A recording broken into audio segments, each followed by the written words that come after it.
Hello and welcome back to Ask Allison. I am excited about today's question. How do you identify your ideal client, and is it okay if your ideal client feels a lot like you?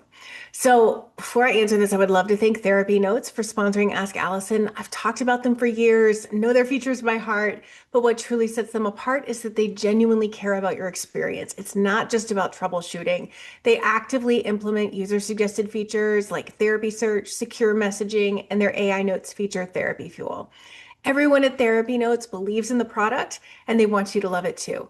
Plus, they're independently owned, which means no venture capital and no pressure to prioritize investors over their customers.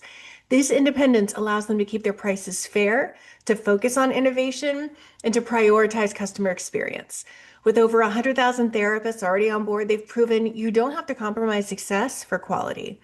If you're ready to see for yourself, you can try it for free for 2 months at therapynotes.com with the coupon code ABUNDANT.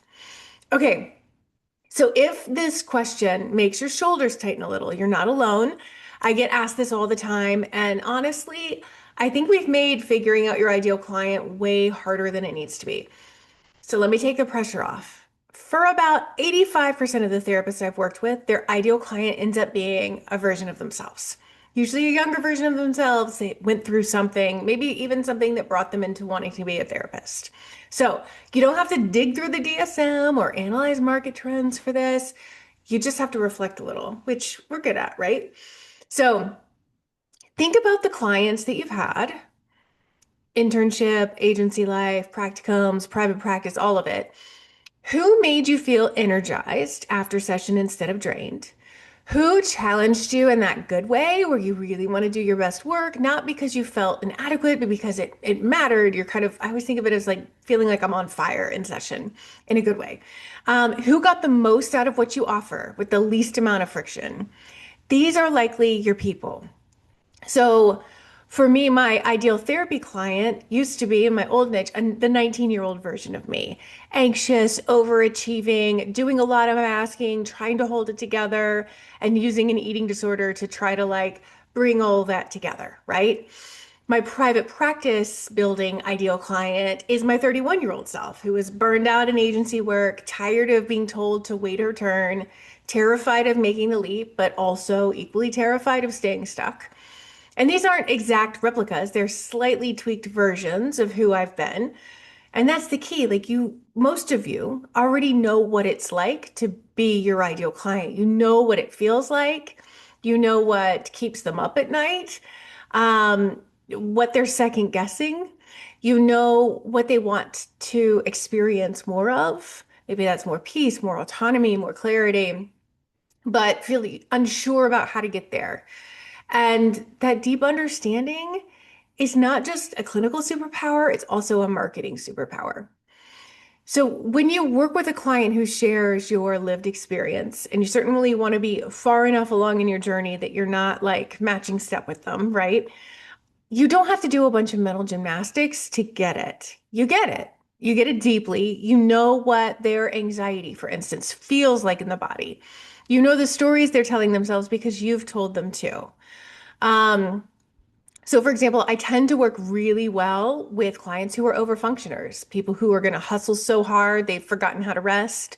It's because I've been there, I've lived that life, and I know how to help them navigate the very real discomfort of slowing down from a lived experience and, more importantly, from a clinical experience. And that's something we always have to keep our eye on when our niche or our ideal client is a past version of ourselves. Like any great supervisor will tell you, you got to make sure you're not making a bunch of assumptions about how they're experiencing things based on your own. But you can use how you've experienced things in your marketing to help them see that you get it. So, um, here's where it gets fun because when you know your ideal client this well, which we all should, whether or not we have the shared live experience, we should know these clients really well. You also know how to speak their language. So you know the exact phrases that they're going to Google at 11 p.m. when they're feeling stuck.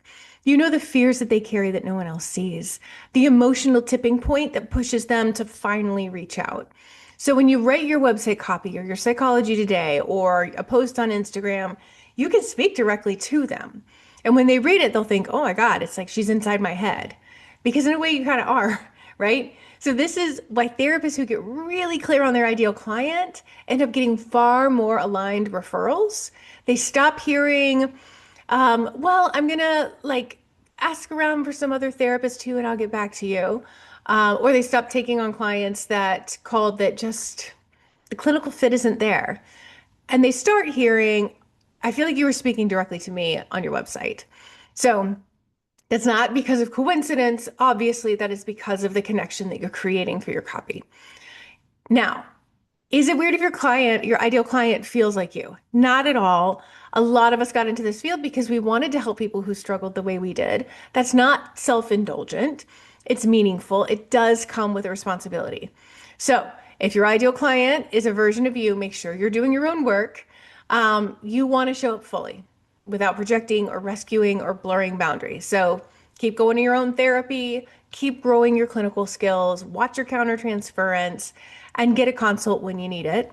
And as long as you're doing that, your shared experience becomes one of your greatest clinical tools. So, if you've been struggling to define your ideal client because you thought it had to be some like abstract marketing profile that you make up, I hope this helps you realize that it might just be someone you know really well.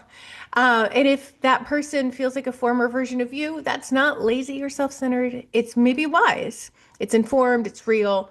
You'll do your best work when you really care and connect in an authentic way, and your marketing will become 10 times easier when you're not pretending to be someone you're not. If you need help mapping out exactly who your ideal client is and how to market to them without sounding robotic, I've got a free worksheet for you today. It's going to walk you through step-by-step reflection exercise to help you get clear and confident. You can DM me the word sheets and I'll send you that worksheet. Our ideal client exercise is what it's called. Plus the link to all the past worksheets in the series. If you're like, yeah, ideal client sounds great, but I don't even know what my niche is, our Know Your Niche course is $27. You can DM me the word niche and I will send it your way. And yeah, let's make your practice really aligned and really energized and doing a lot of really good work in the world. I hope you have a great day. Take care.